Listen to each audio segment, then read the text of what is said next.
for the privilege we have Sunday morning to gather in your presence. Ìwọ la wá bá o bàbá. We are here to see you, to Sí see you. Bíbélì payá fún wa. Oh Lord, open the Bible. Torí to the inú ọ̀rọ̀ ló Lord, ń because gbé. you reside in the world. Rán àṣẹ jáde. Send your command. Rán agbára rẹ Send jáde. your power. Jẹ́ ó yé wa. Let it be revealed unto us. Jẹ́ ó tù wá lára. Let it comfort us. Jẹ́ ká ṣe ìkútú ayé wa tó. Let this command Ó arrange fi ẹsẹ̀ wa our lé ọ̀nà lives àlàáfíà. and put our feet on the path of peace. Ní orúkọ Jésù ni mo In gbàdúrà. Jesus' name I pray. God is not giving up on you. He will not leave you to be ruined. Ọlọ́run ò ní fi ẹ́ sílẹ̀ láti parun. God is not giving up on you. He will not leave you to be ruined. Ọlọ́run ò ní fi ẹ́ sílẹ̀ láti parun. Ọ̀rọ̀ rẹ ò sùn. He will not give up on you. Ọ̀rọ̀ rẹ ò sùn bàbá. He will never give up. Kò rẹ̀. He will never get tired. Mo mọ̀ pé kì yóò fi mí sílẹ̀. I know he will never Mo mọ̀ forsake pé me. kò ní kọ̀ mí sílẹ̀. Dàbí wípé agbára mi kò tó, èmi yóò dìde rán ìrànwọ́ sí mi. Two more times. Mo mọ̀ kò ní kọ̀ mí sílẹ̀ rárá. Mo mọ̀ torí wò mí nìran. Tó bá dàbí wípé agbára mi kò tó, èmi yóò dìde rán ìrànwọ́ sí mi. Mo mú àkòrí yìí. Ìwé Òsíà. It's been taken from Orí Hosea, ìkọkànlá. chapter 11. Inú orí yẹn ni mo ti máa mú gbogbo kókó tí mo máa lò. This very Kókó chapter, kan ni mo máa lò ń bẹ̀ láàárọ̀ all yìí. these points will be Ẹsẹ̀ brought kẹjọ. out. Verses 8. Bíbélì méjì kan ni mo so pọ̀. I used to Mo lo the Message Bible. Mo dẹ̀ lo New Living Translation. I use the Message and New Living Translation, So tí ẹ bá rí kà nínú gbólóhùn méjèèjì yẹn. and out of Ibẹ̀ mo this ti yá èdè tí mo lò Bible yẹn. transcription, Pé ọ̀rọ̀ rẹ ò fún bàbá yìí. your Kò rẹ̀. God did not give up on you, and He did not will not get tired over you. Ó kò kàn lè ju ọ́lẹ̀ kó kàn parun ò dẹ̀ He will ní parun. never leave you to be ruined. Kò sún o. He will never Kò give sún up o. on you. O lè rò pé ó bàjẹ́. You Gbọ́rọ̀ rẹ might ti think kọjá that, àlà. Kò sún o. Your own case has been more than him, but Kódà o ti lè dá ẹ lẹ́bi pé Ọlọ́run ó ti gbàgbé. You might have even been blaming yourself. Òun ò tí that kò you yọwọ́ forgotten kò you. yọwọ́ lọ́rọ̀ rẹ kò yọwọ́ rárá. Never forsaken you. Kò dẹ̀ ní wọ̀ ọ́ nínú ká yẹ̀ He will wó. never leave you. He will never allow your life to be ruined. Ẹ bá mi ka Bíbélì yẹn. Èmi ò àṣẹ jọ̀wọ́ rẹ lọ́wọ́. Ò Yorùbá ń sọ yẹn sọ̀rọ̀. Éfrémù. Mi ò lè fi ọ́ lẹ̀. Éfrémù omi lọ rò pé màá ju ọ́ lẹ̀ ni mi ò lè ju ọ́ lẹ̀. Ó yá. Èmi ò àṣẹ gbà ọ́ sílẹ̀. Bẹ́ẹ̀ni. How shall I Israeli. deliver thee, Mi Israel? ò lè tà ọ́ dànù mi ò lè jẹ́ kó nu. I will never forsake you. Èmi ò àṣẹ ṣe ọ́ bíi Adma. Àbí. How shall I make thee as Adma? Èmi ò àṣẹ gbé ọ kalẹ̀ bíi Sébíómù. How shall I Àwọn make tí thee a as tí a ń Jacob? jẹ níyà àwọn orílẹ̀-èdè tó ń parun. Those that Mi ò lè ju ọ́ lẹ̀. they are the Éfrémù. ruined nation. I will Àkọ́bí mi never ọmọ. forsake you. Àkọ́bí ọmọ. You are my Mi ò lè first fi ọ́ child. lẹ̀. I will never forsake you. Ọkàn mi yí nínú mi. Ìyọ́nú mi gbiná pọ̀. My heart is torn within me. My repenting Ó gbọ́ bó ṣe are wí. kindled together. Níbi tọ́lọ́hún ṣe dé, ó ní ọkàn ń ṣìbì, ó lọ́kàn ń lé. His mind is torn within him. Ò ní nù sọ bẹ́ẹ̀ fúnra He will rẹ̀. never get lost. Ọlọ́run ní ọkàn ń yí. God said his mind, his heart is torn within him. Ìfẹ́ yẹn ń gbéná. That love is Pé mi ò growing. lè fojú sílẹ̀ kí tí ẹ That bàjẹ́. you will never be kò looking yí ọ at lédè. your life be ruined. Mẹ́tì sọ òyìnbó rẹ̀ o, Yorùbá yẹn náà ti bá mẹ́ka tó ń lé dáadáa yẹn. Ó lọ́kàn ń yí. Said Ọkàn mi his heart is torn Mi ò within lè him. ṣe é bí àwọn ará ayé. I will never Yóò do lè you ṣe as é bí àwọn though orílẹ̀-èdè as the míì. world. I will never do you as other nations. Ọkàn mi ń gbéná.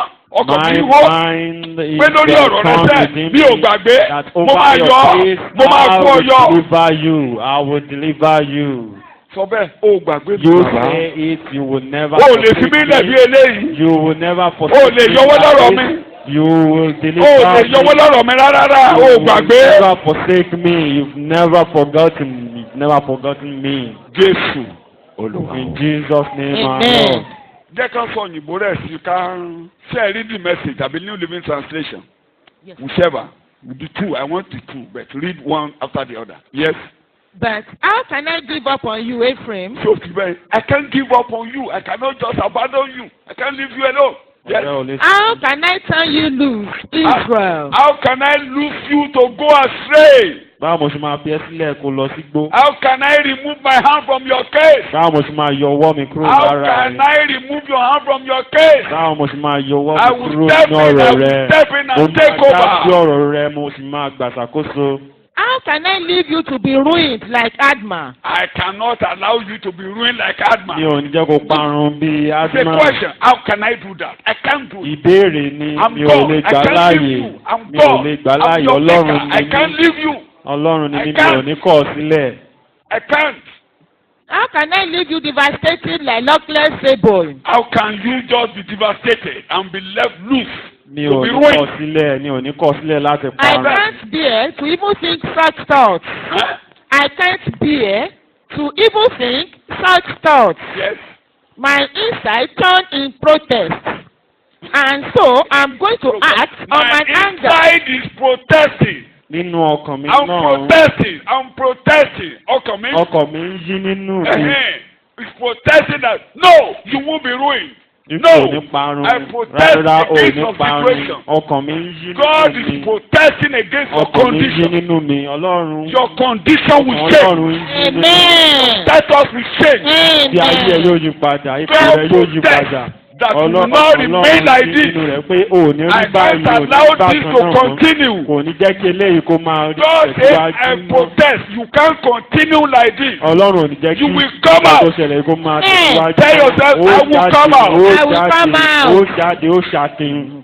If God protests, won't you protest? Tí Ọlọ́run bá ṣe nǹkan wọ̀nyí, ṣé ìwọ ò If God ní says, ṣàkíyàn? I protest against Tí Ọlọ́run your bá sọ wípé Won't you òun protest? ò God, gbà I léyìí reject this láàyè. condition. Get on your Wípé feet. òun ò gbà I léyìí do láàyè, òun reject ò this gbà. Ìwọ condition. náà ò ní gbà I láàyè. reject my present state. Mi ò ní gbà, mi ò This ní gbà present condition must change. nǹkan tí mo ibi tí mo wà This ní present báyìí mi ò ní state gbà must láàyè. change. Ipò I tí mo do wà yìí ó reject gbúdọ̀ yí padà. Ipò tí mo wà yìí gbúdọ̀ yí padà. Ipò tí mo wà yìí ó gbúdọ̀ yí padà. Mo If kọ̀ God ọ́. says no, Mo I kọ̀ ọ́. say no to Mo you. kọ̀ ọ́. Mo sọ pé rárá ipò yìí gbúdọ̀ yí padà. In Jesus' Orúkọ name, we Jésù ní pray. àgbàdúrà. Amen. Sit down. Read Ẹja jókòó. New Living Translation. Oh, Oh, how can I give you up, Israel? how can I give you up, Israel? Èmi á ṣe jọ̀wọ́ rẹ Ísírẹ́lì. How can I let you go? How can I allow you to go? Èmi á ṣe jẹ́ kó lọ bí. How can I destroy you like Adman How can I destroy you like Adman? Á Demolish ṣe pa you. ọ̀run bí Adma. and demolish you like Zebul? How can I demolish you like Siblum? Èmi á ṣe My pa ọ̀run heart. bí Sínà. My heart is torn within me, My heart is torn Ọkàn mi within yí me. nínú mi. and my compassion overflows. My compassion is Ìyọ́nú mi overflowing. ń gbiná pọ̀. My compassion is overflowing. Mark it down. That's Ẹ̀kọ́ what sílẹ̀. your status will change. Ipò rẹ yóò yí padà. That's the way God is thinking about you. Bí Ọlọ́run ṣe ń rò If you nípa didn't have that ẹnìyẹn. mind, if you didn't have that in mind, you would have left Adam after Adam has Tí eaten ò bá that ní fruit ìyẹn and ní go ọkàn, away. kò bá ti jẹ́ kí Ádámù kó jẹ èso náà kó dẹ̀ fi sílẹ̀ kó kọ̀ sílẹ̀. Adam would have died. Ádámù ìbá ti kú, We have been ruined. kò bá ti parun. But he came down. Ṣùgbọ́n ó wá ó sọ̀kalẹ̀. God will come down on your case. Ọlọ́run yóò sọ̀kalẹ̀ yóò sọ ọ̀rọ̀ rẹ. He came down and he met Adam. Ó wá sísàlẹ̀ ó sì wá bá Ádámù. Ṣé òun gbọ́ mi And bí? on getting there, Nígbà tó Adam débẹ̀, was running away. Ádámù sì ń Come fojú over. pamọ́, ó ń Come sá over. pamọ́, Come ó over, pè that's what jáde, I'm- Come jáde over. síta, jáde Where are you? síta wá, Come over. ibo ni Come wọ́n over. wà, jáde I'm síta, here, I'm mo here. wà níhìn-ín. You are naked. We told you are Ó wà naked. ní o, ta ló sọ fún ẹ pé Told o you wà you are ní o, naked. ta ló sọ pé o wà ní o. Okay. I won't leave you like Mi this. ò ní kọ̀ sílẹ̀, mi ò ní I will change your yọ sílẹ̀ status. bó ṣe wà, mo máa yí ipò rẹ He padà. looked for leaf and he gathered himself and Ó wá God. ewé ó kó papọ̀. Ó sì And God went there and removed that aṣọ. rat. God Ọlọ́run sì removed yọ that rat. ewé náà kúrò lára rẹ̀. Ó And yọ he slaughtered àṣìṣe an kúrò lára animal. rẹ̀. Ó sì pa ẹran. Split the skin. Ó yọ àwọ̀ ara ẹran náà. Got a tailor Ó sì jẹjẹ bí aránṣọ. and provided a good dress. Ó sì for both ṣe Adam and aṣọ Eve. gidi fún Ádámù àti Provided the one aya for a rẹ̀ woman. Éfà. Provided the one for the man. Ó sì ṣe fún ọkùnrin, ó sì ṣe fún obìnrin. You won't wander away. Ò ní rìn àrìn want nù to lọ wait. sígbó, ò ní rìn àrìn nù God lọ will sígbó. step into your case. Ọlọ́run yóò dá sí ọ̀rọ̀ rẹ. You know what God did then? Ṣé o mọ nǹkan tí Ọlọ́run ṣe nígbà It's yẹn? what made Jesus to come down again. That's why God opened heaven and said, Jesus, go and meet these people again. Ìdí tí Ọlọ́run ṣe ṣí ọ̀run sílẹ̀ pé kó wá sísàlẹ̀, kó wá bá àwọn ènìyàn yìí nìyẹn. That's why Christ came. Torí bẹ́ẹ̀ ni Jésù Kristi ṣe wá sí ayé. Jésù ò ní sọ̀kalẹ̀ kánípọ̀ lọ́rùn òtí kọ́kọ́ sọ̀kalẹ̀ nínú ọgbà Jesus Édẹ́nì. Christ will not have descended if he has already descended. in Àwọn the ìfọkànbalẹ̀. Garden of Eden, you just be calm. Fọkàn rẹ balẹ̀. You just be calm. Sọ bẹ́ẹ̀ ayé mi ò lè bàjẹ́. Life will not be ruined. Ah, mi ò lè máa bá lọ bí eléyìí I will sẹ́. not continue like this. Bàbá ló ní ọkàn ń yí. Father said his mind is torn within himself. Èdè Bíbélì ní ó ní mo kọ̀. I said, mi ò I gbà nǹkan tó reject ṣe ọ́ yìí this. mi ò gbà I mi ò reject gbà tó this. ṣe ọ́ I yìí reject Ọlọ́run ló this. ń gbà I Ọlọ́run ló ń reject gbà this. mi ò gbà. I cannot Olùkọ́ go mo máa with gbà this. káyé ẹ̀ wó ni màá dúró káyé ẹ̀ wó ni cannot go màá dúró with kéde this. ẹ̀ bàjẹ́ màá I dúró kó òun cannot dànù allow your life Ọlọ́run to ní be mi ò gbà ruined. mi ò I gbà. don't allow this. I can't allow this. Kí n sọ bí èdè Yorùbá Yoruba language. ẹ̀yin obìnrin ẹ̀ náà máa ń sọ bẹ́ẹ̀ látijọ́ òun. Those women who say it in those days ọyàn ń God sẹ̀ saying that is ọyàn ń bread. sẹ̀ ebi dẹ̀ ń pa ọ́ wá múyàn wá múyàn wá múyàn wá múyàn calling wá to you múyàn. that you should come and take out of his Ó ní breast àánú meat. sàn àánú sàn And his àánú sàn mercy, lọ́kàn. as mercy is coming, is calling upon you. Tó fọkàn ẹ balẹ̀. You just be calm, be patient. O lè wá bó ṣe wà yìí. You will never be as you are forever. O lè wá bó ṣe wà yìí. You will never be as you are. Nǹkan yí padà fún ọ. Things will change for you. Kẹ́rìbà ní ìṣẹ́jú. You bow down your head. Ọlọ́run wọ́n ló wí bẹ́ẹ̀ Oh bíbélì God, náà you kà said yìí. it Àbọ̀ ní in the bíbélì ẹ̀. Bible. Can't you find it Ọ̀rọ̀ in rẹ the ló wí Bible? bẹ́ẹ̀. And that is the Bí word. ọkàn rẹ̀ ń yọ̀ fún àánú. Your heart is Ọkàn turned rẹ̀ ń within dìde fún àánú. yourself. Your heart is turned Bí within ọkàn rẹ̀ ń jí yourself. nínú rẹ̀ pé ó ṣàánú. That you want to have Pé ò mercy, gbà that bí you o will ṣe ń have ṣe mí mercy. yìí. That you Inú rẹ̀ ò reject, dùn bí mo you ṣe wà did yìí. not, you reject it as I am. Ohun tó ń ṣe mí ni kò dùn mọ́ ọ nínú. What is happening to O me? láyọ̀ You lórí are rẹ̀. not appeased O with láyọ̀ it. lórí ẹ̀. You are not appeased with it. You are not appeased with what is happening to me, oh God. You reject it, oh God. You reject it, oh God. Ní orúkọ Jésù ni mo In gbàdúrà. Jesus' name I pray. Bí o ṣe wí Olúwa, As you said, O sọ̀kalẹ̀ Lord, nínú O àánú Lord, rẹ. come down, descend in your mercy. Yí ipò ẹnìkan O kan Lord, padà. change each and every one of our status.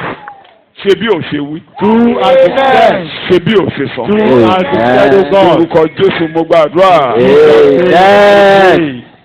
Jẹ́ kí n máa lo àpẹẹrẹ kan. Let me take Màá fi yòókù an lọ́jọ́. example and Àpẹẹrẹ tí a mọ̀ ní inú Bíbélì mo ti máa mú. a very known example in the Bible. Nínú àwọn ọba tó burú nínú Bíbélì. One of the kings, Ó jẹ́ kan the nínú wọn. wicked king in the Bible. Orúkọ ọba yẹn ni ọba Ahab. And the name of the king is King Ahab. Ó sọ òbúrú tó bẹ́ẹ̀ tó jẹ́ pé Ọlọ́run torí tiẹ̀ ó ní kán tilẹ̀kùn He ọ̀run was fún so ọdún mẹ́ta àti àbọ̀. wicked that even God himself shut the gate of heaven for 3.5 years. Fún ọdún mẹ́ta àti àbọ̀. For 3.5 Ni years. wọ́n ti ọ̀run tó jòrọ̀. The door of heaven was shut for 3.5 years that there was no rain. Torí pé ó gbé òrìṣà oríṣiríṣi kalẹ̀ Just oríṣiríṣi. because he placed so many Bíbélì tiẹ̀ sọ idols wípé for ẹni the tí people. ìyàwó rẹ̀ ń tì. And the Bible says his wife Mi ò was bọ́ sórí even yẹn láàárọ̀ yìí o. accusing him. I'm not going to that story this Tó morning. bá jẹ́ ìyàwó ẹ̀ ló ń tì ọ́. If your wife is backing Ẹ̀yin you, obìnrin ṣe ni kẹ́ ẹ̀ tí ọkọ yín ṣe rere o. you should back your husband to do Ẹ tí good.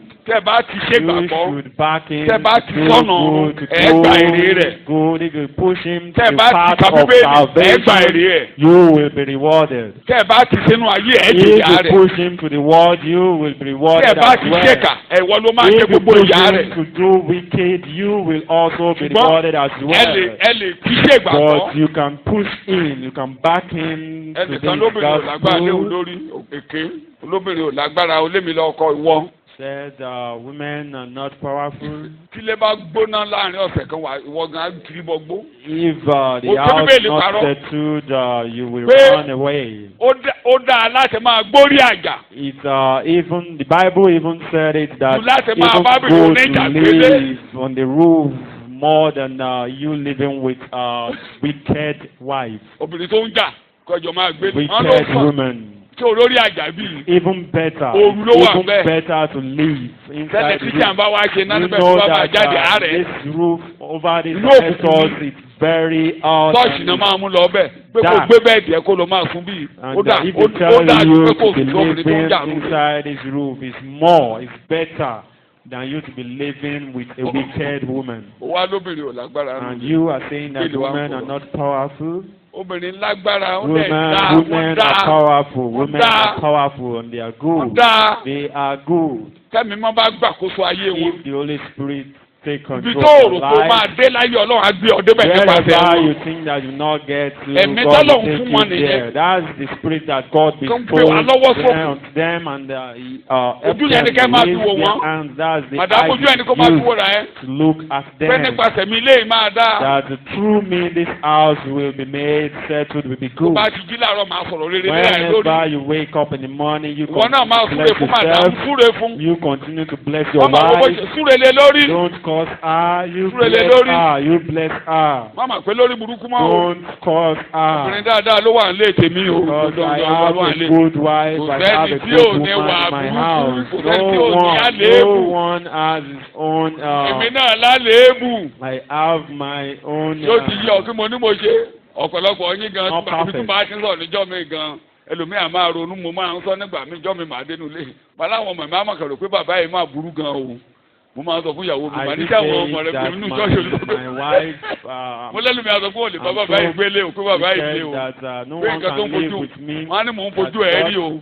Màá tún bèrè pé mò ń fojú ẹ̀ rí. I'm doing for her. I will ask her, how am I doing you? What am I doing? Ìyẹn ni pé nínú àwọn ọ̀rọ̀ mi nígbà mi ẹ máa rí àwọn. Some of my words you'll be ọkùnrin seeing, you'll be observing that so arábìnrin kan troublesome. ló ń sọ ó ní hallelujah Hallelujah. ó ní dádì ó lẹ́ẹ̀lé mo níbo ló lè lára mi báyìí ó ní bẹ́ẹ̀ ó lẹ́ẹ̀lé ó Why ní is telling me ẹ̀lé that I'm so troublesome? ìyẹn ni pé kò sẹ́ni tí ò ní àléébù. And no one is perfect. Gbà. No one is Yóò perfect. mo tútù sọ No yóò one kárí is à sọ infallible. bẹ́ẹ̀ ìyàwó dáadáa ni mo ní sọ bẹ́ẹ̀ I fúnra have rẹ̀ a good wife. ọkọ dáadáa ni mo ní I have a good sọ husband. bẹ́ẹ̀ ìyàwó dáadáa ni mo ní I have a good ọkọ wife. dáadáa ni mo fẹ́. I have a good husband.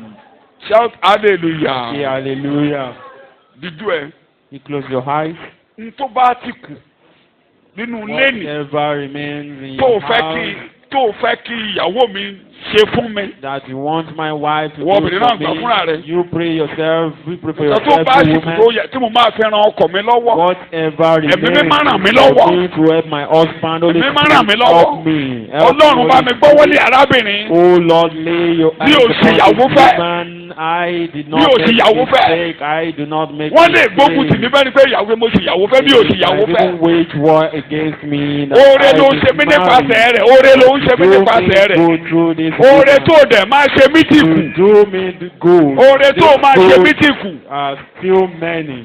Ẹ̀mí má bá mi gbọ́wọ́lé. Holy Spirit, lay Ẹ má your bá mi gbọ́ wọlé. hands upon this wife, upon my woman. Ní orúkọ Jésù Kristi. Olúwa wa In ni a gbà Jesus àdúrà. Christ's name, we Àdúrà pray. jẹ́ kẹyọ kan. Remain one prayer. Èmi gẹ́gẹ́ bí ìyàwó Jésù. I, as the wife of Nǹkan tí Jesus mo máa Christ, ṣe fún iṣẹ́ ìránṣẹ́ ìrere fún ìjọ. what I will Ó sì do pọ̀. for Ẹ̀mí the mímọ́ gbọ́ wọlé mi. ministry of The church, oh Gbàdúrà, Lord, Holy ẹ̀mí Spirit, máa gbọ́ lay wọlé your mi. hands upon me. You pray for Ẹ̀mí máa yourself. gbọ́ wọlé mi. Holy Spirit, lay Mi your ò hands ní upon kọlù me. ọ́. I will never Olóhùn gbé mi go dìde kí wọ́n á ṣe against nǹkan you. nínú ilé rẹ. You have called upon Kí mú me ilé rẹ so tẹ̀síwájú. as to Kí help, mú jọ rẹ so tẹ̀síwájú. as to help your Kí mú house, iṣẹ́ rẹ the church, tẹ̀síwájú. further to Mi ò help ń ṣe olè your ministry. bàjẹ́. I will Mi ò ń ṣe never bàṣẹjẹ́. do bad Mi ò ń ṣe things. bàjọ́ I'm not jẹ́. a wicked Ẹ̀mí mi person. máa ràn mí lọ́wọ́. Holy Spirit, help Jẹ́ kí n me. ṣojúṣe mi gẹ́gẹ́ bí Help ìyàwó me Jésù. do my responsibility as Jesus' wife. Ní orúkọ Jésù Kristi. Jesus Christ, Olúwa wa ni mo gba our àdúrà. Lord, we pray. Amen. Kí mo wá mú jáde. Ọkùnrin sọ What burú. am I inferring? This man is so Ṣé wicked. ló yẹ kó parun? He ought to be destroyed. Ọlọ́run wá rántí pé But God remembered that ọmọ Abraham ni. his descendants, Mi ò lè Abraham, gbàgbé ẹ̀, mi ò lè I will fílẹ̀. never forsake him. I will never leave him. Ẹni pé mo ráyè kàtà yẹn. If I have enough time to Ìbára read yìí the kọ́ story, níbẹ̀ máa fún. but I can Bẹ́ẹ̀ give ni it ará to you. Síríà wá dìde. So the Syrian Ẹ tẹ̀ jẹ́ kí n kà. rose up. Let me Wọ́n wá read it. fẹ́ gbé lọ. And they tried Ọlọ́run ti bínú to. o.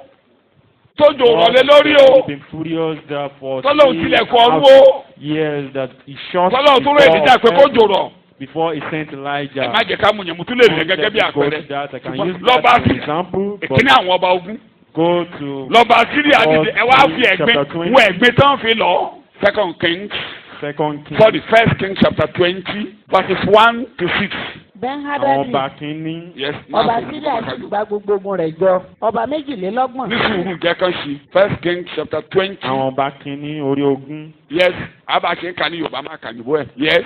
Ben-Hadadi Uh-huh. ọba síríà sì gba gbogbo ogun rẹ̀ jọ. About that time, King Ben-Hadad of Aram mobilized his army. Yes.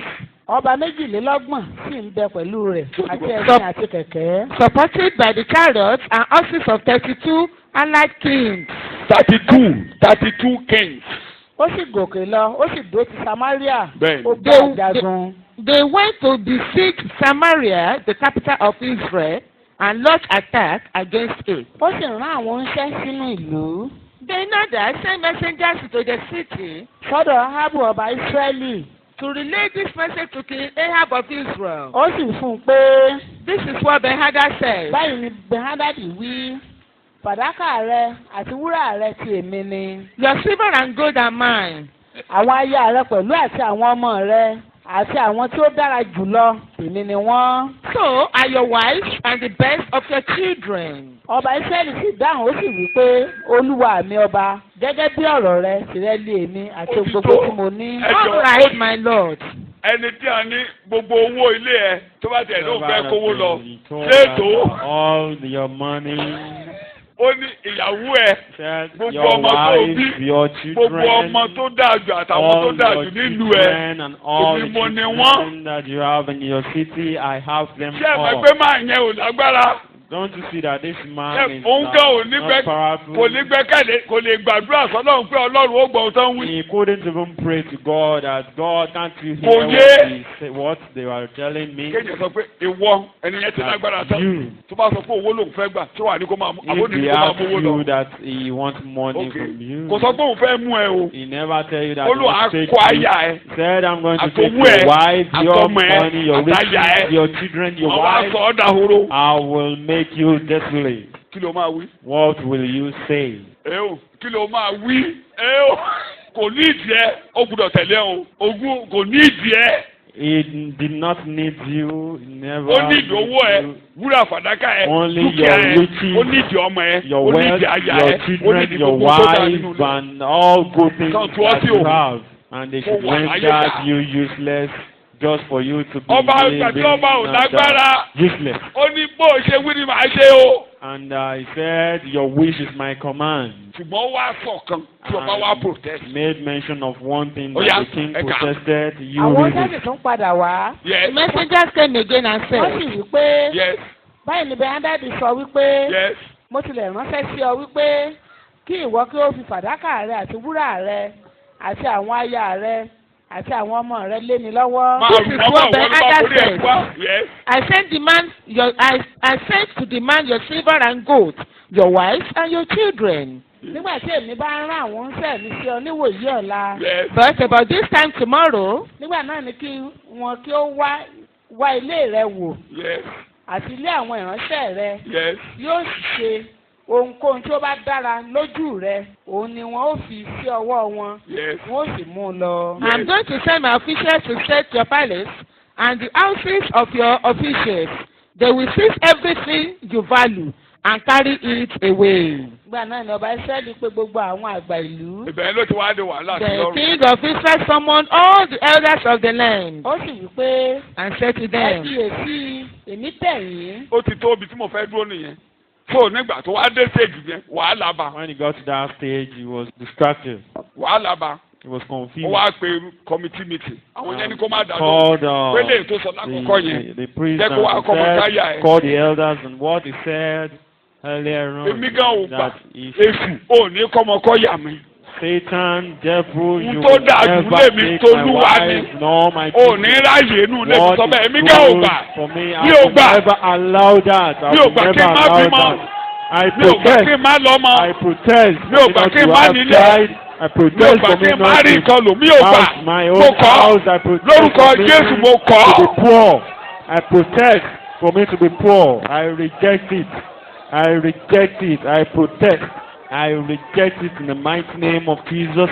Ní orúkọ I Jésù reject Kristi. being poor. In the Olúwa wa mighty ni name mo of Jesus. gbàdúrà. In Jesus' name, our Lord, we pray. Ṣé ẹ rí ìgbà tí Ọlọ́run wá rí i pé You know, when God Ọba allowed yẹn kọ that, ìyà. this Sọ bẹ́ẹ̀, king orí mi rejected kọ́. poverty. Orí mi kọ́ ya. Orí mi kọ́. Orí mi kọ́ ya. Ẹlẹ́dàá mi kan tí ó gbà. Orí mi kọ́ ya.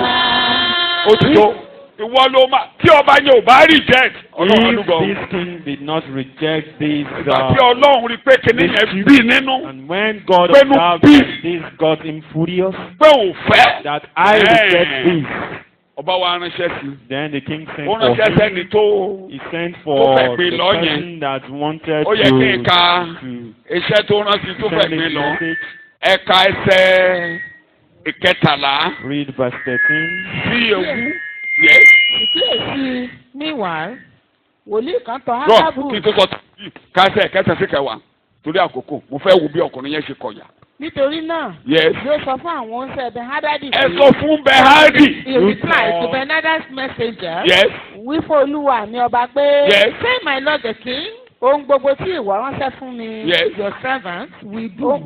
ohun gbogbo tí ìwọ ránṣẹ́ fún sọ́dọ̀ ìránṣẹ́ rẹ látètè kọ́ ṣe lèmi ó ṣe ṣùgbọ́n nǹkan yìí lèmi kò lè ṣe. Your servant will do all you demanded the first time, but this demand I cannot meet. àwọn oúnṣẹ́ náà padà lọ They left. wọ́n sì tún mú èsì fún un wá. I took the answer back to Ben-Hadad. bí Hádádì sì ránṣẹ́ sí i ó sì wí pé Then Ben-Hadad sent another message to Ahab. kí àwọn òrìṣà kí ó ṣe bẹ́ẹ̀ sí mi May the gods deal with me. àti jù bẹ́ẹ̀ lọ pẹ̀lú. Be it ever so severely, bí ekuru Samaria yóò tó fún ìkúnwọ́ fún gbogbo àwọn tí ń tẹ̀lé mi. if enough dust remains in Samaria to give each of my men a handful. ọba Ísírẹ́lì sì dáhùn ó sì wí pé The king of Israel answered, wí fún un pé tell him, má jẹ́ kí ẹni tí ń há mọ́ra kí ó halẹ̀ bí ẹni tí ń bọ́ ọ sílẹ̀. Ó tó. one who puts on his armor should not boast like one who takes it off. Mo yó ibi tọ́lọ́run ti kanra rẹ̀ nì. And that's where God answered. Ó ní sọ fún ọba Bẹ́hádì pé Tell the má king, jẹ́ kí ẹni tó Bethlehem, di àmàrà ogun. don't let Kó halẹ̀. him that getteth on Ẹni his tó bá lọ helmet sógun tó boast. bọ̀ ló jagun lè. Whoever go to Omi dì, battle àwọn and àlọ́wọ́ mi never halẹ̀. come is the Ẹni bá victor. bọ̀ ọ́lẹ̀ ló kẹ́gùn. Whoever come back home is the victor. Ibẹ̀ yẹn lọ Ọlọ́run ti ẹgbàá mi láàyè mo lò That débi. is where Ọlọ́run God gún bẹ́rẹ́. answered. Using that, God Mo lọ́lọ́run ṣe. Àfúlábẹ́rẹ́ ìjà. Tó o bá kọ̀yà, ìyá á máa bá ọ lọ. if you did not protest, you will continue Ó to jẹ́ kí ọba yẹn mọ̀ wallow pé in poverty. òun halẹ̀ ò lágbára lé mi lórí. You know that king. The Kódà, answer ò ní rí is that nǹkan kan mú you nínú have ilé no mi. power over me. You Ìdè lórí have ẹsẹ̀ no rẹ̀, power èṣù ò over ní rí my nǹkan house. kan mú nínú ilé mi. You Satan, you will Ò ní ráyè. You have no power. Ò You ní are ráyè. not allowed in my family. Ò ní rí nǹkan kan mú You mo are kọ́. not allowed. You Òun will halẹ̀ not ní. take spoil. You Òun are halẹ̀ only ní. boasting. You are only ariwo lásán ló roaring. ń You pa are only kiri. shouting. You are only shouting. ariwo lásán ló ń You pa are only kiri. just a mere Mo shout. fọwọ́ sọ̀yà nínú I am Jésù. saying it with confidence Bẹ́ẹ̀ni. in Christ Jesus that you are just shouting. You are just shouting. You are only shouting. ariwo ló You pa are only ìhálẹ̀. shouting. You are only O ní rọwọ́ mú roaring. nínú ilé mi, o rí You kẹ́kẹ́. are only roaring. You are O only lè ní roaring. má bímọ. You can never O lè ní kí n tọrọ. I won't get my chief. Màá ṣòwò, màá jèrè. I will do business. Màá and gbélé I ayé will lálàáfíà. profit out of my business. I will live this Àìsàn kan world. ló máa pa mí. This sickness will never Mi ò ní kill kú bí me. mo ṣe wà I yìí. will never die as Ìyè ní tèmi. life. Ìyè ní Life tèmi. is mine. Sọ̀rọ̀ Life jáde, is mine. ìyè ní tèmi. Life is Lórúkọ mine. Jésù, ìyè ní Life tèmi. is mine in Jesus' name. I will live in the mighty name of Jesus. I reject to be poor in the mighty name Ní of orúkọ Jésù Jesus. Kristi Olúwa wa ni mo gbàdúrà. In Jesus' name we pray. Sàmì ẹ̀ kó dún With the dáadáa. sounding amen.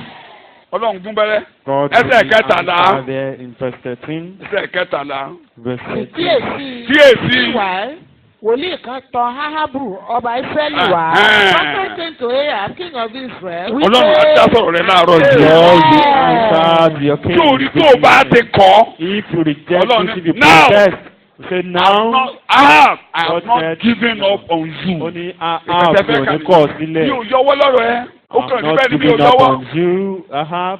Kí ni wòlíì sọ fún àníkà The gbogbo word ẹ̀ of máa the jọ́ka? prophet. Máa wípé sọ. báyìí Tell ló wá him. wí Yes, ìwọ rí gbogbo ọ̀pọ̀lọpọ̀ yìí yes, kíyèsí èmi ò fi wọ́n lé ọ lọ́wọ́ lónìí bẹ́ẹ̀ni. ìwọ ò sì mọ̀ pé èmi lé Olúwa. Kí ló bá ti wí? This is what the Lord says. Yes. Do you see this verse, Annie? I will give it into your hands today, and then you will know that I am the Lord. Áhábù sì wí pé nípa ta ni. Ọmọ But àgbọ̀ bẹ́ẹ̀. who will do this? Ask Ó kò Ahab. ní gbẹ́kẹ̀lé gan nínú ara rẹ̀. Kò mà gbọ́dọ̀ sí lè. Ó ti gbàgbọ́ lọ́hùn ti gbàgbé òun. He thought that Kí ló God ṣe had máa already ṣe, bàbá? forsaken him. How will you do it, Father? Ẹ wo Ó bọ́lọ̀ sì ti wí dá. pé báyìí ni prophet Olúwa replied. wí Bẹ́ẹ̀ni. This is what the Lord says. nípa àwọn ìpẹ́ẹ̀rẹ̀ Ọgbẹ́ àwọn tọ́lọ̀ wúlò. ìgbèríko. Ṣé àwọn ọmọ The àwọn young ìṣín officers àwọn of the ìṣín provincial the yóò fi commanders nẹ́sẹ̀ pọ̀ tó. will do The it. young Àwọn men ìṣín ń kékeré àwọn tá à of ń the kà sí. princes of the princes Àwọn of ọmọ the wẹ́rẹ́ tá à province. ń kà sí The young nígboro ni men mo of máa the lò. princes of the Àwọn ló máa province wó wọn mọ́lẹ̀. are the youth. nígbà náà ló wí pé Ta ló máa darí ogun yẹn? Who will lead the So battle? Bẹ́ẹ̀ni who will wàhálà. start the Ibi tí battle? mò ń lọ gan ni. Ta ló máa darí ogun? Who will Wọ́n sì lead dáhùn the Ọlọ́run ní pé èèwọ̀ gangan. ìwọ The You. prophet answered, You, You will Gbàgbé lead. ìwọ ló lórí. yourself. Ìwọ ló máa Thou. darí. You Ìwọ are ló the lórí ilé. captain. You are the captain of the Ìwọ ló house. lórí ilé ẹ. You are the captain Màmá of the ìwọ house. ni ìyáálé ilé rẹ. You are the captain Ilé ò of ní the bàjẹ́ house. lójú ẹ sọ́bẹ̀ ilé ò House sọ́bẹ̀ never be ilé mi ò ní bàjẹ́ destroyed. lójú mi. Your house never Ilé be yóò ní destroyed. bàjẹ́. My house Ilé never yóò be ní wọ̀. destroyed. My house Èmi ló never lórí be ilé náà. demolished. I'm the Ìwọ ló captain of lórí the ilé. house. You are the Ìwọ ló captain of lórí the ilé. house. You are Ìwọ the ló captain lórí of the ilé. house. You are Ilé the yóò captain ní of the wọ̀. house. This house never get In the name of demolished. Jesus. In the name of Jesus. Ilé yóò ní wó in the mighty name of Jesus. Ní orúkọ Jésù. ni mo In gbàdúrà. Jesus' name I pray. Ṣé Bíbélì yé mi? Mo ní ṣé Bíbélì yé mi díẹ̀díẹ̀. Are we clear with the scripture? Ọba yẹn ò bá gan ò gbà. Ìwọ ni màá The darí ẹ. king rejected it, Ká má fàágùn o. protested against it. Ọmọ káwọn ọmọ wẹ́rẹ́ jọ o. And Àwọn the ìṣí ìlú. prince of the province were gathered Kábíyèsí máa together, ṣáájú ogun o. and the Kán tó débẹ̀. king Ísírẹ́lì lù over wọ́n. the battle, Ó pa wọ́n. and Israel killed them, Wọ́n sá lọ. and they ran away. Nígbà tí wọ́n á sá lọ. Why they fled? Wọ́n á ṣèpàdé. They made meeting. They met Wọ́n lórí òkè ni àwọn ọmọ Ísírẹ́lì ti ń jà. that the people of Israel Wọ́n lókè ni wọ́n ti yọ sí wa. were fighting on the Ẹ jẹ́ ká mountain lọ top that. gbógun tí wọ́n ní pẹ̀tẹ́lẹ̀. Let's descend to the valley Ìgbà tí wọ́n wá ń and wage ṣèpàdé war yẹn against them. láàfin. And while they were doing the meeting at the palace, Òjíṣẹ́ Ọlọ́run wá gbọ́. the minister, the servant of God, Ọlọ́run tún bínú lọ́run. had that, and God was Èmi serious. mo gbà nìyẹn náà. Heaven Wọ́n and kẹ́gàn he said, kẹ́mọ̀ àwọn I ẹlẹ́gàn. deliver Ọlọ́run bá ṣe ọ́ lóore báyìí. you are Àyìn reproached. lóṣèṣì sí. If God do you good, they will Oh, just yes, say yes, it's yes. just by chance. Àwọn ẹlẹ́gàn. All these Ọmọdé bá reproach, pàṣẹ. Àyìn gbogbo ọmọ ló they kúkú will pàṣẹ just lọ́dún. say Àwọn that, olórí burúkú ni ò ní pàṣẹ. Ẹlẹ́gàn ni all ẹ. Kí ni mo pè people wọ́n? past, they Like- are just reproaches. Búfu ẹ̀ bá ta gbogbo oṣù ayé lọ́ta lọ́dún. Ẹlẹ́gàn People are rẹ̀ ni. making it this year. Kí ni mo They fẹ́ are just ẹlẹ́gàn? fools. They are just bunch of reproaches. Àwọn òjíṣẹ́ èṣù. They are the servants tó jẹ́ pé of the devil. sára rẹ̀ yá ara rẹ̀ ní í yá. They will say that Èfún you will not be in kò sí nǹkan tó dáa fún ẹ táwọn ẹ̀mí èṣù ò ní máa sọ even if you are doing Wọ́n good, gbàgbé. even if you are shining wọ́n bright, lórí òkè nìkan lọ náà they tí will make wọ́n ní stories sẹ́ẹ̀lì orí òkè náà ti about lè you. jà èmi lẹ̀ ń kẹ́gàn. That Mo ṣe you nǹkan are fún yín. reproaching me, I'm doing something to Ẹ ń sọ pé orí òkè mo ti my lè jà. child, and you Ọlọ́run wá are ní saying I'm torí pé wọ́n sọ bẹ́ẹ̀ gan on the tí mountain torí top. wọ́n kẹ́gàn Olúwa yóò ó lu Because they are àlùyọ reproaching me, God will help you. torí wọ́n kẹ́gàn yẹn Because they are reproaching ọ̀nà you, fún Ọlọ́run á gbà jáde nínú ayé ẹ̀. God will make you shine. Má reply ẹlẹ́gàn Don't reply the reproaches. má mà dá wọn lóhùn o. Don't answer them. Kọ́ bá wọṣọ tuntun. Ee. If you wear new Bàjá tẹ̀lé tó kàn láṣọ lọ́dún garments, yìí. they will reproach. They will reproach. They will make reproach of you. Bàjá tẹ̀lé ló ń gun mọ́tò bẹ́ẹ̀. They will be telling you. They will reproach you. They will make Ẹlẹ́gàn. reproach. Ọ̀tẹ̀ lájà tó wà mọ́tò lórí títì. Have you seen dogs Àtẹ̀lẹ́ tó wà mọ́tò lórí cycles títì. on the road? Ẹlẹ́gàn burúkú. They are full of reproaches. Ẹ Tàjà tẹ̀lé ló tọ́mọ ní yunifásitì. Tàjà tẹ̀lé bẹ́ẹ̀ ló tọ́mọ ní yunifásitì. That animals are sent Ẹ̀gàn náà mi pa. Ṣé mi fi ọ́ ṣe yẹ̀yẹ́? Ẹ̀gàn rẹ̀ náà mi pa. They are just Torí wọ́n lo èdè yẹn, Ọlọ́run á jà fún ọ. Because they use this word, God will fight for you. Ọlọ́run á jà fún ọ ní God wọn. will fight for you. Ìwọ la ajá ìwọ la ẹran lójú wọn. You are just Ọlọ́run you. torí wọ́n sọ pé èmi Ọlọ́run òkè. Because they said, I Màá am the tún jọ God sí wọn ní of mountains. pẹ̀tẹ́lẹ̀. I will repeat myself even in the valley. So múra o. You Ọba múra. guide Wọ́n ń bọ̀ yourself. o. You guide your loins. Ibi tí wọ́n tẹ Ọlọ́run á tú àṣírí ọ̀tá fún ọ. God will reveal the secrets of the enemy Bíbá for iná máa you. yọ sí ọ lọ pàdé wọn.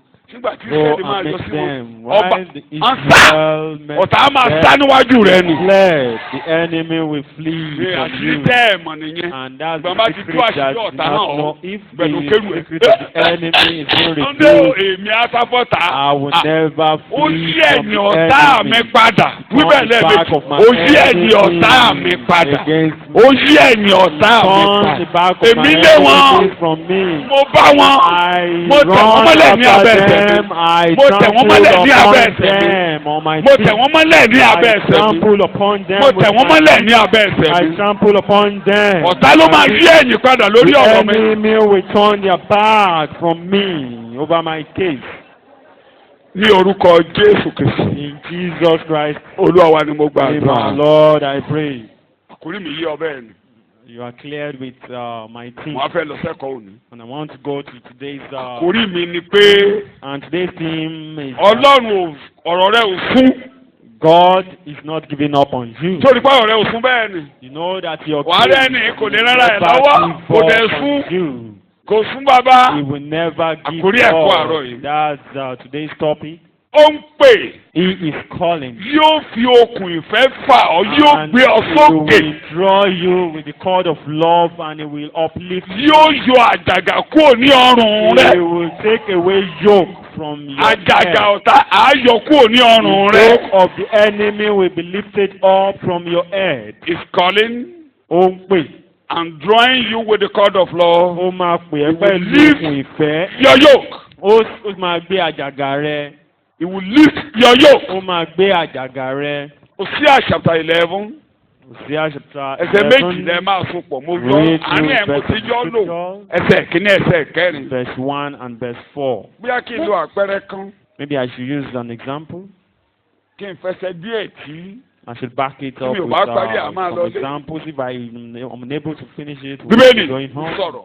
Ẹsẹ̀. nígbà tí Ísírẹ́lì wà lé ọmọdé Bẹ́ẹ̀ ni. nígbà náà He ni mo was a child, and fẹ́ I loved him. Ìfẹ́ nìyẹn okùn ìfẹ́. That's mo the sì love. gbé That's the ọmọ cord mi of love. láti Íjíbítì jáde And wá called Oh my my son God. out of Egypt. mo fi okùn ènìyàn fà wọ́n àti ìdè ìfẹ́ mo sì rí sí wọn bí àwọn tí ó mú àjàgà I kúrò ní drew ẹ̀rẹ̀kẹ́ them with wọn cords of a man with bands of love, and I Àkórí was mi them nìyẹn. as they that mo sì take gbé off oúnjẹ the kalẹ̀ yoke níwájú of wọn. their dog unto them. Ọlọ́run tó dáa. That's a good God. Ísírẹ́lì ní Egypt Israelites in Egypt. Mo fi okùn ìfẹ́ fà á. Use the cord of love to Mo draw them. lé àjàgà kúrò ní ọrùn rẹ̀. I lifted Mo gbé oúnjẹ their kalẹ̀ yoke from níwájú their wọn. head and I laid meat before Èdè them. mẹ́ta yẹn kó fi jọ́sìn. You use those three languages to worship the Lord. Kò rí ìtàárọ̀ yìí nínú kókó And bíi that márùn tó wà is lọ́kàn mi. today's topic in the topic Níbi tó ti oko Egypt oko ẹrú ni. in Oko ìpọ́njú ni.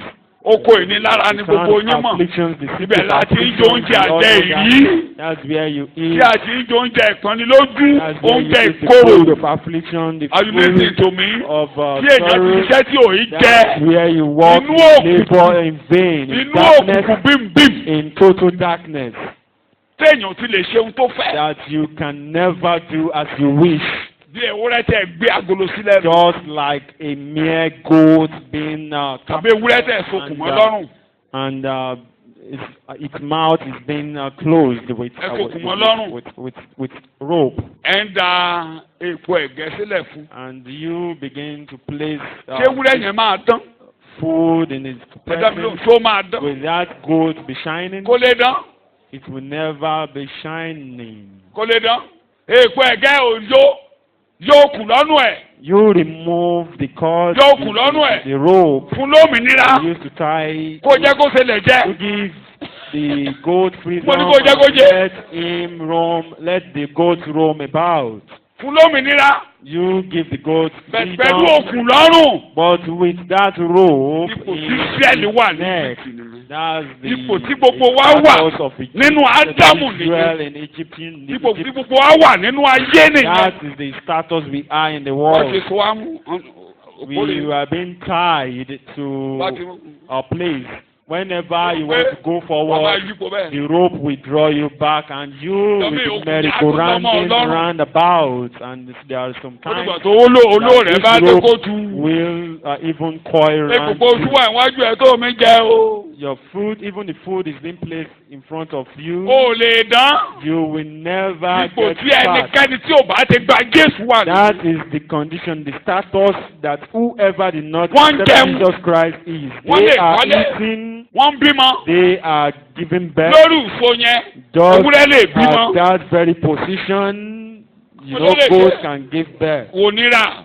O bá ti rìlíìsì ẹ̀ Very tán fún easy. tó wà yẹn. Akọ àdùn. You just Sáàmà ó lè bímọ. Kò sí nǹkan let tó lè ṣe the lórí goats ìfo. procreate. Kò sí nǹkan tó lè ṣe lórí ìfo. They can do O lè so kọ́lé, o lè many ralẹ̀, o lè things. bímọ. You can do so many things Ẹ̀fọn ó lè ṣe lórí ìfo. particular point. At that Ṣùgbọ́n particular o point lè you do o so lè many débi. But Alẹ́ Ọlọ́run ò lè ṣẹ́mọ́ láàánú bẹ́ẹ̀. the O ní dán. the plan O of lè God gbórí is sókè. fulfilled over your life, you will never make it Àfi tí a bá já àjàgà ọrùn rẹ. unless this cord, this Bàbá yoke já is àjàgà yẹn tán. broken. Whenever this yoke is Àfà broken, òkú ò níbẹ̀ you yẹn. will be drawn away from that Bàbá ti very mú òkú ò position. níbẹ̀ yẹn. Whenever you have been drawn to Àwa that gbóúnjẹ position, míì káwájú rẹ. another food, another meat will be placed before you. Tọ́lọ́run ṣe fún iṣẹ́. And that's what God Tọ́lọ́run lóun á did ṣe for fún ọ the nìyẹn. Israelites, and that's what Mo ń He's pè ọ́. saying that He will do for Bí you. mo ṣe pé According to Ísírẹ́lì. as I have called the Mo ń Israelites, pè ọ́. I am calling upon you. Tí wọn náà okùn ìfẹ́ That mo fi the máa fà cord ọ́ of jáde. love I will use to draw you Lórí out ìfo màá bọ́ from àjàgà that very ọrùn rẹ. position. I will remove that Màá yoke gbóúnjẹ from you. káwájú I will rẹ. place meat before you. Èdè mẹ́ta ẹ̀ka And lẹ̀. that is the three languages there. Orí ẹ̀kọ́ Read àárọ̀ it yìí. because that Bíbélì is sọ. our topic Yes. for this morning. Arábìnrin mo fi okùn ènìyàn fà wọ́n bẹ́ẹ̀ ni okùn ìfẹ́. àti ìdè ìfẹ́. I drew them Kí ló pé? because The God of love. ìfẹ́ mo sì rí wọn bí àwọn tí ó mú àjàgà kúrò lé ẹ̀rẹ̀kẹ́ wọn. Màá mú àjàgà kúrò lẹ́rẹ̀kẹ́. mo sì gbé oúnjẹ kalẹ̀ níwájú wọn. Ọlọ́run á gbé oúnjẹ kalẹ̀ I níwájú take up rẹ̀. yoke of their jaws and I lay meat unto them. Very You bow down your head. Yes, sọ òyìnbó òyìnbó ń sọ. I drew them with gentle cords, Oh, yes. with bands of love, The band and the cord of love. Okay. and I was to them as those who take the yoke from their neck. I'm the person who now take the yoke from his neck. Mo sì mú àjàgà I stood kúrò ní ọrùn and wọn. fed them. Ẹ̀kọ́ ń bọ̀ ń bẹ̀ yẹn. ẹ̀kọ́ ń bọ̀ ń We are bẹ̀ still yẹn going ò to ṣẹ́kọ̀ọ́ that àárọ̀ very yìí. point. Tó ń That's jẹ yẹn not for ọjọ́ today, mi. but leave that for another Yes, day. èdè yẹn gẹ́gẹ́ ni mo máa fi That ṣẹ́kọ̀ọ́ very bẹ̀. language is Mo bẹ̀rẹ̀ what mọ́lẹ̀ I'm going to báyìí. use. I have Mo wá ń bent fohùn down jẹ́ sí lẹ́nu mo and mi bọ̀. I'm giving Ọlọ́run ló máa meat. bọ̀ nínú ìrìn àjò. God will give you meat in Wo mi this lójú body. ẹ̀kọ́jọ́ ìkọ̀wá So débẹ̀ wà look máa gbọ́. unto me. Ta ló bọ́ Ísírẹ́lì nínú ìrìn àjò? Who fed the Israelites Ní throughout the journey? nínú aginjù ọjọ́ ta ló fún wa lóúnjẹ? Who fed the Israelites in the wilderness? This is how God bent down and Ó he mú was kúkú giving lólédè, them ó ń nù food. wọ́n. He was Mo ló ń feeding ṣe. them. He was Ṣé ló mi feeding nù them. wọ́n? Nǹkan tó dún yá. Eléyìí ó ti Later fún wa. on, he said they are tired. They are tired of this. They are tired of this. Ọlọ́run tó ní. And God Tó gbà parò. Tó gbà parò. gave them. He changed their diet. Ara àwọn àkòrí nìyẹn mi ò tí ì débẹ̀ lónìí. And that's one of the topics. Ṣùgbọ́n kókó mi lónìí. But today's topic Okùn ìfẹ́. is the cord of love. Kí ni mo pè é? The cord of love. Kí ni mo pè é? The bands of love. Jẹ́ kí n kàwé òwe. Let me read Proverbs. Mo lè má lo àpẹẹrẹ lókù sí. Ìwé òwe orí kẹjọ. Proverbs chapter 8, Ẹbẹ̀ ní ẹsẹ̀ kínní. verses Ìwé 1. òwe orí kẹjọ. Proverbs chapter 8, Ẹsẹ̀ kínní. verse 1. ọgbọ́n kò há ń kígbe bí Ọgbọ́n ń kígbe. òye kò há gbé ohùn rẹ̀ sókè bí Òye gbé ohùn rẹ̀ sókè. ó dúró lé orí ibi gíga wọn Ó ni dúró ní orí ibi gíga wọn ni. Lẹ́bàá Not become ọ̀nà. pride. Lẹ́bàá ọ̀nà. níbi tí Standing ipa in ọ̀nà the top of wọn that ni place Ní by etí the ọ̀nà gate. wọn ni. Cried ó at the ké gate. lé ẹnu ọ̀nà At the àti ní coming ibodè in at the ìlú doors. Ta ló ń pè? Who is At- he calling upon? bí àti wọ ojú ilẹ̀kùn ẹ̀yin ènìyàn lé èmi ń pè Ta ló ń You, pè? O men. ẹ̀yin O ènìyàn lé èmi ń men. pè Mo ní ta ló ń pè? Who is he ẹ̀yin calling? ènìyàn lé èmi ń pè Ta ló ń pè? Who is he calling? We ohùn mi sì men. ń kọ sí àwọn ọmọ ènìyàn ẹ̀yin òpè ẹ mọ ọgbọ́n O ye simple, understand wisdom. àti ẹ̀yin aṣiwèrè kí ẹ̀yin kí ó ṣe And aláyà òye be ye an Fólẹ̀ understanding. bọ́sẹ̀sẹ̀ heart. kẹsàn-án àti kẹwàá. gbangba ni gbogbo wọn já sí fún ẹni tí ó yé They are all plain to him that understandeth, ó sì tọ́ fún àwọn tí ó ń wá ìmọ̀ and rí right to them that find knowledge. gba ẹ̀kọ́ mi Gba ẹ̀kọ́. Instruction, kì í sì ṣe fàdákà and not Kì í silver. ṣowó. gba ìmọ̀ ju wúrà àṣàyàn lọ Gba And ẹ̀kọ́. knowledge rather than Gba choice ẹ̀kọ́ gold. Olúwa. You Gba receive ẹ̀kọ́ the instructions Jésù of God. Olùgbàlà. You receive the instructions Tó of bá ti Jesus. gba ẹ̀kọ́ ayé ẹ̀ dáa. Whenever you receive the Ó instructions, jowó. which is Ó more, jowó. riches is more than wealth, Ó jowó. more than riches. Receive my instruction in preference to silver and knowledge rather than choice gold. Yóò bọ́ àjàgà kúrò lọ́rùn rẹ̀. You will remove the yoke from your Ẹrù head. kí mi yáde bàbá Pétérù lò. Ẹrù tí àwọn That bàbá wa the léèrù. Ọlọ́run yóò body, fọ́ kúrò lọ́rùn the rẹ̀. yoke that our forefather cannot Ṣé wọn apọ́sẹ́lì take orí from kẹẹ̀ẹ́dógún you. ẹsẹ̀ kẹwàá. Ẹrù tí bàbá tó pa àwọn bàbá ńlá rẹ̀ tó ń ba ayé ilé wọn ilé yìí jẹ́. Ọlọ́run yóò gbé kúrò lọ́rùn rẹ̀. Wallowing the forefathers of Ẹsẹ̀ wallowing kẹwàá. God will take Ẹsẹ̀ away kẹwàá. from you. Acts chapter jẹ́ 15 nítorí verse 10. náà Yes, èéṣe tí ẹ̀yin ó fi dán ọlọ́run wò bẹ́ẹ̀ni, láti fi àjàgà bọ́ àwọn ọmọ ẹ̀yìn lé ọrùn bẹ́ẹ̀ni. èyí tí àwọn bàbá wa àti àwa kò lè rù Àjàgà tó wà lọ́rùn Ísírẹ́lì nìyẹn. Òun ni wọ́n ní ká má fi wọ kìkìrì lọ́rùn. Ká má ti bá lọ́rùn. Pétérù ní bàbá ńlá àgàgà òfin. Bàbá wa gan rù tí. Ọrùn wọn wúwo. The yoke upon the neck of our Wọ́n fẹ́ dá wọn forefathers, padà sínú òfin Mósè. they were unable Mósè to ní èrù tí bear. bàbá wa ń rù táyé wọn ń Moses wó. said the yoke that Ah, our forefathers Tó ń pa wọ́n nínú ìdílé bear, yín. that life was Tó ń being pa ayé destroyed, wọn jẹ́ tí ò was jẹ́ ń to gbérí. them. Ọlọ́run yóò bọ́ kúrò lọ́rùn rẹ̀. God will take it away from your head. Mú tí ò jẹ́ ń gbérí nínú ilé yín. What makes them not prosper in your family? Ẹ̀dá ẹ̀ṣẹ̀ ìjògún ẹ̀ṣẹ̀ kan That, rìn nínú ilé. Adamic Àwọn curse èpè kan wà nínú ilé. of that curses in your family. Àwọn ẹ̀mí èṣù kan inú ilé ni wọ́n ti ń jẹ́. There are some Bí ẹ pàjẹ́ ẹ̀bẹ̀, ẹ̀mí yẹn ò lọ. reigning in the family. Bí ẹ pàjẹ́ yẹn kò lọ. If you call upon them, they are not Kẹ́ ẹ̀kọ́ going, gbogbo they are àjẹ́ not inú ilé living. yẹn kò lọ. If you Àti plead tọ́mù wọn á upon kù the sílé witches yìí. in that house, they will never live there. Wọ́n kú òun lẹ̀. They will never live Ẹrù there. ń tó ń ba ayé wọn jẹ́ inú ilé yín. Joke that Tí ò destroys jẹ́ kọ́ ọmọkùnrin bẹ̀ house. gbérí. That did not Ronú ilé yẹn wò. allow Ọmọkùnrin ò gbérí níbòmíì. the man in their Àwọn family ọmọkùnrin á to máa gbára wọn prosper. máa tọrọ oṣù jẹ. They will be begging for food. Bòmí ọmọbìnrin wọn ìgbélé ọkọ. Some other place, èpè ní. the women, they don't get married. It's a cause. ẹ̀yin náà mọ̀ bó ṣe rí. You know how it is. ṣùgbọ́n àjàgà kájàgà. You know whatever tó you wà nù lẹ́lẹ́ yín. that is in your family, kò ní bá ìwọ kọ́ it wọ́rìn. will never gather with you. sọ bẹ́ẹ̀ ẹrù táwọn You bàbá wa ò lè rù. say the yoke of our forefathers Tó bá yé that they wọn jẹ́. cannot bear, that destroyed ikú them. Jésù ló ń bọ lọ́rùn Death èyí of wà á bọ Jesus lọ́rùn mi. Christ will remove it Kò ní from bá mi kọ́ us wọ́rìn and from láyé. me. It will never gather with me. in kò ní this bá mi world. kọ́ wọ́rìn láyé. It will never gather with me. kò in ní this bá mi kọ́ life. wọ́rìn láyé. Never gather with me in this kò ní life. bá mi kọ́ wọ́rìn láyé. Never gather with me in this life. ní orúkọ Jésù In Kristi. Jesus Christ, Olúwa wa ni a our gbàdúrà. Lord, I pray. ẹ mọ ìlànà tọ́lọ́run lò láti gbé You kúrò know the lọ́wọ́ wa. plans Ọ̀dọ̀ that Mósè God used máa to remove mo this lè má yoke. parí ẹ̀kọ́ I'll yìí. take it from Mo bá Moses. dẹ̀ I parí might ẹ̀, not máa be bá able to mẹ́kọ̀ọ́. complete this message.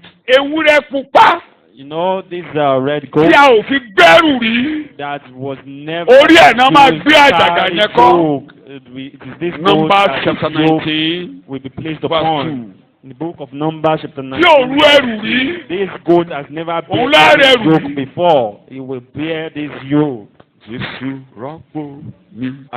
Ní gbogbo ọ̀nà kò sí tí ẹni ara rẹ̀ bí. Ó ta ẹ̀jẹ̀ rẹ̀ sílẹ̀ nítorí mi. Ó sì fẹ̀jẹ̀ rẹ̀ sílẹ̀ padà. ẹ jẹ́ ká sáré kà torí àwọn Èyí ni ìlànà òfin This is the ordinance of the Lord. tí Olúwa pa láṣẹ. ẹsẹ̀ Lord kejì. hath ẹsẹ̀ yes. saying Sọ fún àwọn ọmọ Ísírẹ́lì unto the Bẹ́ẹ̀. children of kí Israel wọn kí ó mú ẹgbọrọ abọ́ that they abo bring màlúù thee pupa a red Pupa. tọ̀ heifer wá without spot, aláìlábàwọ́n àti aláìlábùkù no blemish, àti lára èyí tí a kò tí ì di and àjàgà upon which mọ́. never wọn ò tí ì di came yoke. àjàgà lé lórí rí. He never bear yoke tí before. Jésù jẹ́ nìyẹn. That's what Jesus is. kò gbẹ́rù ẹlẹ́rù kò rú He àjàgà never rí. bear any Ẹnìkan ò yoke kú rí. before. He is Ara ò ní rí. pure. He's ara ò ní rí. pure. ẹjọ yà rí. He's been afflicted ọwọ́ ìyà ò before. bá rí. He's èpè ò mọ́. never bear yoke ìnira ò before. bá. He was never been cursed before. ilẹ̀ ò sọwọ́ òdì sí. And the land has Èṣù ò never lágbára gone lórí ayé rẹ̀. before. The enemy Satan Ó has mọ. never go against him kò before. rẹ́rù rí. He is without blemish. He Orí ẹ̀ never ní- bear yoke ẹ wàá before. gbọ́wọ́ lè báyìí. And you Orí ẹ̀ ní kẹ́ ẹ jẹ́wọ́ ẹ̀ṣẹ̀. this yoke you Ẹ will gbẹ́rù lé rather lórí. sin upon àwẹ̀ him. àjàgà mi bọ́ ní Kávárì. Kávárì. Kávárì. Kávárì lẹ́rù rẹ̀ yóò bọ̀. Jésù rẹ̀ ní kò sí. àjàgà mi bọ́ ní Kávárì.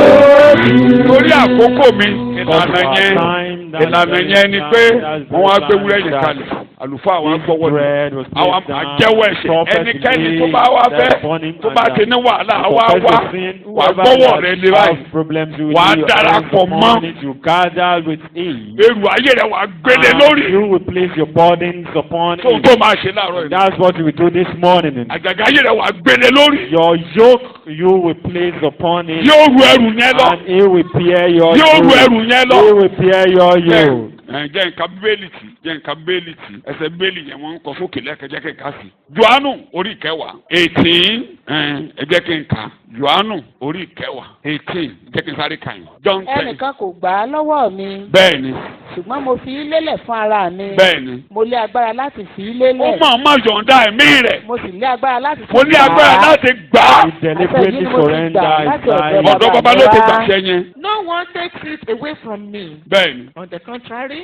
bẹ́ẹ̀ ni I lay it down voluntarily. bẹ́ẹ̀ ni I put it from myself. ẹ jẹ́ kí n fi ẹsẹ̀ kan tì John Isaiah 14:25. Isaiah 14:25. Látẹ̀yìn ní yoke is broken. Yes. Èmi ò fọ́ àwọn ará Síríà ní ilẹ̀ mi. Bẹ́ẹ̀ni máa fọ̀ kúkú ní ilẹ̀ mi. Àti lórí òkè mi yóò tẹ̀ mọ́lẹ̀ lábẹ́ ẹsẹ̀. Bẹ́ẹ̀ni. Nígbà náà ni àjàgà rẹ̀ yóò kúrò lára wọn. Yọ bẹ́ẹ̀ni. Ṣé ẹ rí gbogbo ẹrù tí ọ̀tá dìde ọ lórí? Gbogbo ẹrù táwọn ará Síríà dìde ọ lórí? Tí àwọn ọkùnrin àpáàdì dìde ọ lórí? Tí ẹ̀ṣẹ̀ dìde ọ lórí? Tí ayé dìde ọ lórí? Olúwa yóò yọ kó lọ́rùn rẹ̀. From your head. Sọ̀nyìnbó ẹ̀ 25. The Lord of hosts Yes. has sworn. Ó ló ń búra. Olùwọ̀n kí mo sọ pé nínú òun jì lẹ́ẹ̀kan. Ó protest. Ó ló ń búra. Yes. That I will break the Assyrian in my land. Yes. And upon my mountain. Yes. I will tread him underfoot. Yes. Then shall the yoke depart from the people of Judah. Gbogbo àjàgà tó wà lọ́rùn rẹ pátápátá yóò All the kó lọ́rùn rẹ. yokes on your head. Ẹrù tí a ní nílẹ̀ dìde olórí yóò kó All lọ́rùn the rẹ. yokes that are placed upon your head Ìlànà will tó be fi máa removed. kúrò ní And ìwúrẹ́ the pọ̀. plan where it will And his remove burden it is depart from your shoulders. Kí la bá máa gbogbo ohun tó wà léjìká rẹ ẹrù ẹlẹ́rù yóò kúrò. all the yoke on your shoulders will Ẹrù be ẹ̀jẹ̀ removed. yóò kúrò. All the yoke of sin Èpè will be ìdílé removed. yín yóò Curses kúrò. of the family will Àwọn be ẹ̀mí removed. tó ń ṣe ìpàdé lé ọ lórí wọn ní lọ́mọ nínú ayé rẹ. Ọjọ́ búburú rẹ̀ á kọjá lọ. Ọjọ́ búburú rẹ̀ á kọjá lọ. Ọjọ́ búburú rẹ̀ á kọjá lọ. Pass away.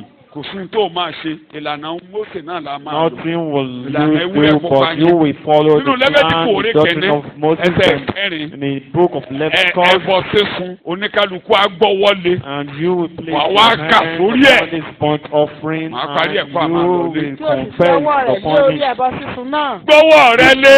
Your hand upon Yóò sì this tẹ́wọ́gbà burnt fún un offering. láti ṣètùtù Tó bá ti fún ọ. darapọ̀ mọ́ Jésù Wherever dàrọ̀. you got upon Pé Jésù. Jesus, that Mo kó ẹrù Jesus, ayé mi wá. that Mo kó àjàgà yìí wá. with my yoke, my Mo gbẹ́rù burden, kúrò lọ́rùn mi. oh Lord, take away this Bí yoke, àjàgà this yìí kúrò burden léjìká from mi. me. Take away this Eléyìí yoke from pọ̀ my jù fún shoulders. mi, ò lè rú mọ́. More than me, I can never bear Ó it pa again. alágbájá nílé wa. Bó ṣe ń ṣe wọ́n bẹ́ẹ̀ rí. Bó ṣe ń ṣe wọ́n ní gbòòrò rí. Kò ní ṣe mí bẹ́ẹ̀ mọ́. Them in the world, it will Kò ní never ṣe mí bẹ́ẹ̀ affect me, it mọ́. will never affect me. Olúwa mo dé láàárọ̀ yìí. Oh Lord, I'm here this Àdúrà lórúkọ morning. Jésù mo dé lọ́dọ̀ ẹ láàárọ̀ Let's pray. yìí. I'm here. Mo dé lọ́dọ̀ ẹ láàárọ̀ yìí bàbá. I'm here in your presence this morning, oh Bó ṣe ń God. ṣe wọ́n rẹ̀ kò ní ṣe mí bẹ́ẹ̀ This is mọ́. how it's doing them in the world, it will never affect Àjàgà me. eléyìí á kúrò lọ́rùn mi o. This yoke will be lifted from my Àjàgà eléyìí á head. kúrò lọ́rùn mi o. This yoke, this burden will be lifted Ó from mọ my ohun tó ń head. kọjá lágọ̀ọ́ ara rẹ You know what báyìí. is passing through your Àjàgà eléyìí á body kúrò right lára mi now. láàárọ̀ yìí o. This yoke, this burden Ẹrù will be eléyìí máa lifted kúrò lọ́rùn off. mi. These burdens will be lifted Ẹrù off. eléyìí máa kúrò lọ́rùn mi These láàárọ̀ yìí. burdens, this yoke will Mo be lifted darapọ̀ mọ́ off. wọ Jésù I olùgbàlà. gather with you, Jesus Mo darapọ̀ mọ́ wọ Christ. Jésù olùgbàlà. I gather with you, Jesus Ẹrù Christ. eléyìí á kúrò lọ́rùn mi láàárọ̀ yìí. This burden will be Àjàgà lifted eléyìí á off. kúrò lọ́rùn mi láàárọ̀ This yìí. burden, this yoke will be lifted up this morning. Ìwọ ló gbàdúrà yẹn o. You are going to pray for yourself. Olówó mú ẹrù yìí kúrò And you léjìká are mi. going to take away this burden Ó from my fọ ilẹ̀ shoulders. yìí mọ́, ó fọ ayé mi You mọ́. will flush this Operation Gbálẹ̀ kó gbá àbàjẹ́ mi You will kúrò. flush this blemish from my life. Àjàgà eléyìí máa kúrò lọ́rùn mi This o. burden will be taken away from my neck. Olówó dìde lórí ọ̀rọ̀ mi. You said you will rise Èmi over náà my ní mo kọ case. ìnira yìí. And I know Mo this kọ ìyà affliction. I yìí. reject this Mo affliction. kọ wàhálà yìí I bẹ́ẹ̀. reject this Mo trouble. kọ̀, mo I kọ̀. reject this affliction. kọ̀. I reject it. Èṣù ò ní lówó I nínú ayé protest mi mọ́. against it. You Satan, Aninilára kò sí you àyè fún ọ never mọ́. conquer me. You afflictors, no place for you. Àwẹ̀ gbàdúrà fúnra rẹ̀. You pray for yourself. Nǹkan tọ́lọ́run fẹ́ ṣe gangan That's ni what pé God wants kó o to do. darapọ̀ mọ́ Jésù For you lọ́rùn to pé guide Jésù the gbà Jesus mí. Christ. That Jésù Jesus, gbà oh mí. Lord, deliver me. Jésù ayé mi dọwọ́ rẹ̀. Jesus, my life, I Mi ò ní surrender to rẹrù yìí you. mọ́. I will never Mi ò lè bear rú this mọ́. yoke. I can never Mi ò bear ní this rù burden. ìnira yìí mọ́. I will never bear Mi ò this ní rù affliction. wàhálà yìí mọ́. I will never bear this trouble. Olóògbàgbé mi, olóòní fi mí lẹ̀. Never forsake me. Olóòní fi mí You lẹ̀. told me that you never forsake me. Olóòkọ́ èmi náà You kọ́. said you protest against it, and I'm also Èmi náà kọ́ protesting. sẹ́ẹ̀, mo I'm kọ́. also rejecting it. Mo I'm kọ̀ also ìyà, mo protesting kọ̀. against it. I reject it, oh God. Ní orúkọ Jésù, Olúwa wa ni a gba àdúrà. Jesus name, our Lord, we pray. Orí ẹsẹ̀ wa la á ti kọrin yìí, gbólóhùn kan la máa kọ́. Tàbá ti kọ́ táwa fi gbàdúrà. After singing in the Ìjọsìn music, lọlé we tó pray bá yá. and we Kò go. ní wáyé mọ́. lórí ayé mi kò ní wáyé mọ́. Bẹ́ẹ̀ kò ní wáyé mọ́. Lórí ayé mi kò ní wáyé mọ́. Sọ bẹ́ẹ̀. Àtijọ́ ilé ọlọ́run ìlóde. Bàbá mi máa lè mọ́. Sọ bẹ́ẹ̀ ariwo ló ń pa. Àyè àsán ló ń pa sí mi. Gbogbo ọjọ́ ìyá mi ló ń dé. Ẹni tó gbé ọjọ́ búburú lọ nípa ẹ̀jẹ̀ máa jẹ̀mú. Mo pariwo wípé ọjọ́ búburú ti lọ wáyé. Amen. Ariwo lásán ló ń pa. Lórúkọ Jésù onírọ̀mú nínú ayé mi. Kí àjàgà yìí bọ́. Lórúkọ Jésù kájàgà yìí bọ́. Ìnira ìdópin lórúkọ Jésù. Ẹni tó dì mọ́ àmọ́ra ogun kọ́ ló máa bọ́ ọ́lẹ̀. Ẹni bá bọ́ ọ́lẹ̀ ló ṣẹ́gun. Ó dì mọ́ àmọ́ra ogun onírọ̀mú nínú ayé mi. Jésù ni ajógun bọ̀. Jésù ni ajógun bọ̀. Òun ló lágbára lórí àjàgà. Òun ló máa ń fi ẹrù kúrò lórí ẹni.